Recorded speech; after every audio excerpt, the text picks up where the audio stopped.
Hola, muy buenas, ¿cómo andan? ¿Cómo les va? Qué bueno que es compartir una vez más junto a todos ustedes lo que dice la Biblia, lo que dice la palabra de Dios y como siempre vamos a compartir qué es lo que Dios tiene para nosotros en este día. Te animo a que puedas ir corriendo a buscar tu Biblia.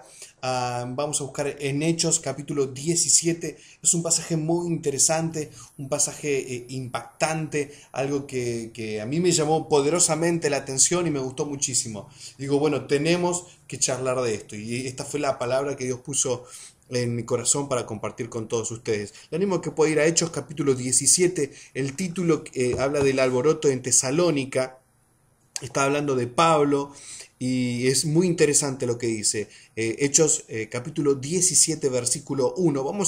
No creo que podamos charlar de esto todo hoy, pero lo vamos a hacer en partes como lo hacemos siempre. Dice, pasando por Antípolis y Apolonia, que son unas ciudades, unos lugares que había en la época, es como decir pasando de Ensenada, Berisso, ¿no? Sería algo así. Dice, llegaron a Tesalónica. Tesalónica era una ciudad, por así decirlo, como pasando por Berisso, por Ensenada y podría decir llegando a La Plata, una ciudad casi capital, una ciudad cosmopolita, una ciudad importante, dice, donde había una sinagoga de los judíos, podríamos decir hoy una iglesia. Continuamos con el versículo 2 que dice, y Pablo, como acostumbraba, fue a ellos y por 3 días de reposo discutió con ellos, o sea, entabló una charla, una discusión, él instaba, él charlaba y impartía su opinión con respecto a lo que dice, a lo que decían las escrituras y su opinión con respecto a Jesucristo. Él dice que discutía. Qué interesante que es esto, ¿no? Porque a veces interpretamos la palabra discusión como una pelea, como algo malo. Sin embargo, yo siempre digo que qué bueno que es discutir, ¿no? Cuando uno discute en una charla, por ejemplo, qué sé yo, doctrinal, una charla de debate, está bueno porque uno puede sacar varias conclusiones y la idea no es tratar de convencer al otro, sino llegar a un acuerdo y poder compartir y expresar cada uno su postura. Y eso es lo que hacía Pablo en ese momento.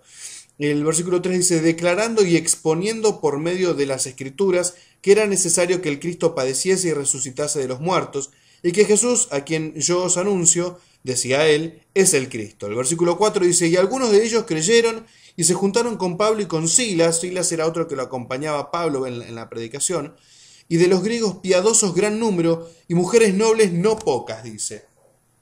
Había griegos, había personas, quiere decir que no eran judías, que no eran como ellos, que estaban ahí, los cuales aceptaron la palabra, y dice mujeres nobles, no pocas. O sea, mujeres nobles eran mujeres que pertenecían a la nobleza en aquel entonces, con una postura económica muy buena, y que se acercaban a escuchar también la palabra, ¿no? Lo que predicaba Pablo, y esas mujeres también eran de aportar, hacer su aporte económico al ministerio de Pablo y colaboraban también.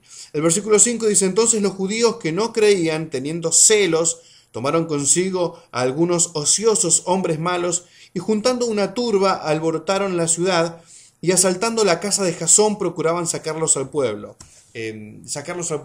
Bien, lo que había pasado era que Pablo y Silas llegan a Tesalónica, se van a charlar los días de reposo a la sinagoga, a discutir, a debatir lo que sucedía en ese momento, pero también predicaban la palabra en la casa de Jasón, de un tal Jasón, ¿no? Ellos estaban predicando la palabra en ese lugar donde la gente se aproximaba, se acercaba y muchos griegos y mujeres nobles se iban acercando. Eso es lo que nos está diciendo. Pero algunos, por celos a lo que él hacía y decía, se juntaron algunos ociosos, gente que no hacía nada, gente, viste esa gente que está todo el día, qué sé yo, cortando las calles, qué sé yo, bueno, no sé si son ellos, pero gente que no tiene trabajo, que no hacía nada y que iba a molestar. Bueno, ¿qué hacía? Vamos a molestar a estos y eso fue lo que hicieron por celos, por envidia. Dice, pero no hallándolos, trajeron a Jasón y a algunos hermanos ante las autoridades de la ciudad, gritando, y esta es la frase que a mí me impactó. La gente se enojó, se enojaba por lo que hacía Pablo y por lo que hacía Silas, porque estaban predicando, porque había respuestas, porque la gente se acercaba ante todo esto. Entonces ellos, como no los encontraron, agarraron al dueño de casa y dijeron, vení, te vamos a llevar frente a las autoridades, vamos a ir, no sé, frente al comisario, vamos a ir frente al intendente, vamos a ir a las autoridades de la ciudad.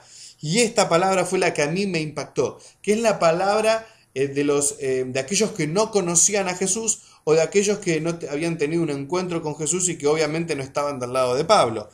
Y esta palabra fue la que a mí me impactó. Dice, estos que trastornan el mundo entero también han venido acá.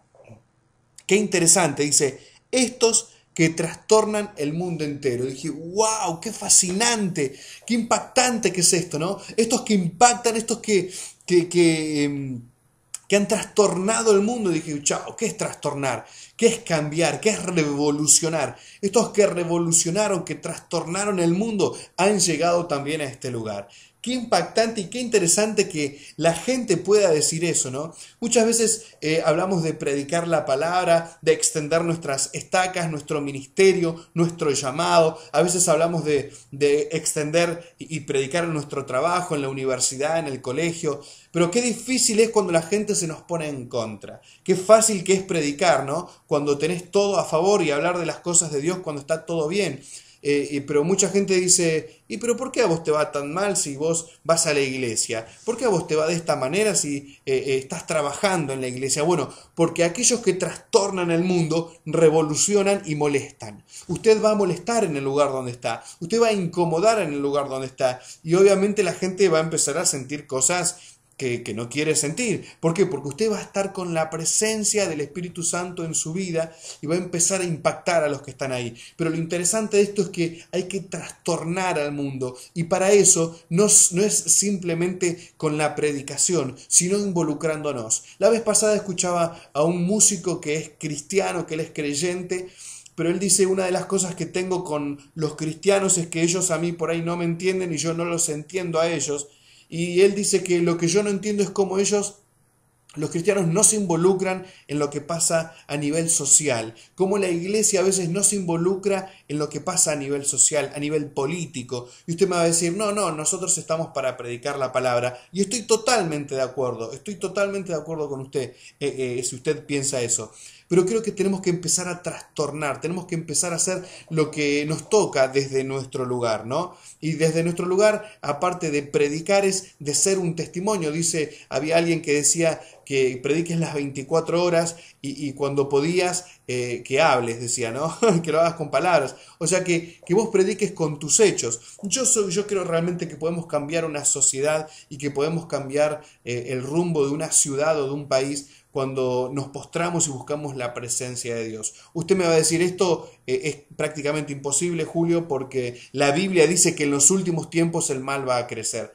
Estoy totalmente de acuerdo. Pero la Biblia también dice que cuando hay una iglesia que busca la presencia de Dios, el Espíritu Santo y la mismísima presencia de Dios está en ese lugar. Y yo creo que donde hay presencia hay un cambio. Si la presencia de Dios está en tu vida, va a haber un cambio. Si está en el lugar donde te congregás, en el ministerio donde trabajas, vas a trastornar eso con una proyección, con un objetivo, con cosas que van a cambiar. Y eso es lo que hacía Pablo y Silas en Tesalónica. Empezaron a revolucionar a la ciudad. Ellos no se estaban metiendo en política. Ojo, ellos estaban predicando, pero era un mensaje que realmente llegaba porque molestaba a los que estaban ahí, molestaba a los directivos. ¿Por qué? Porque seguramente hablarían también de corrupción, hablarían de cosas que pasan en la sociedad y lo pondrían en transparencia con lo que dice la Biblia, diciendo esto es lo que se debe hacer y esto es lo que no se debe hacer. Y cuando usted predica empieza a trastornar y empieza a revolucionar ese lugar. Yo le animo a que usted a partir de ahora y después de esta palabra usted pueda decir, bueno, yo quiero trastornar el lugar donde estoy, quiero que el lugar donde yo me muevo cambie. Seguramente va a tener gente que se le va a poner en contra, va a tener gente que va a querer movilizarlo, pero usted tranquilo, porque si usted está haciendo la voluntad de Dios y está predicando, va a encontrar una respuesta seguramente de parte de Dios. Le animo a que la gente pueda decir de nosotros, han llegado a este lugar, esos que trastornan el mundo, han llegado a este trabajo, han llegado a la universidad, han llegado al colegio, han llegado a las calles, esta gente que trastorna el mundo. Esta gente que ahora quiere pegar gigantografías, afiches, carteles por todos lados, que anuncian en la radio que Jesucristo viene pronto. Qué interesante y qué fuerte si nos ponemos todos juntos a trabajar por un evangelismo de poder como el que tenía Pablo. Le animo a que lo pueda hacer desde su lugar de trabajo y donde usted se moviliza. Muchas gracias, Dios le bendiga. Chao, hasta la próxima.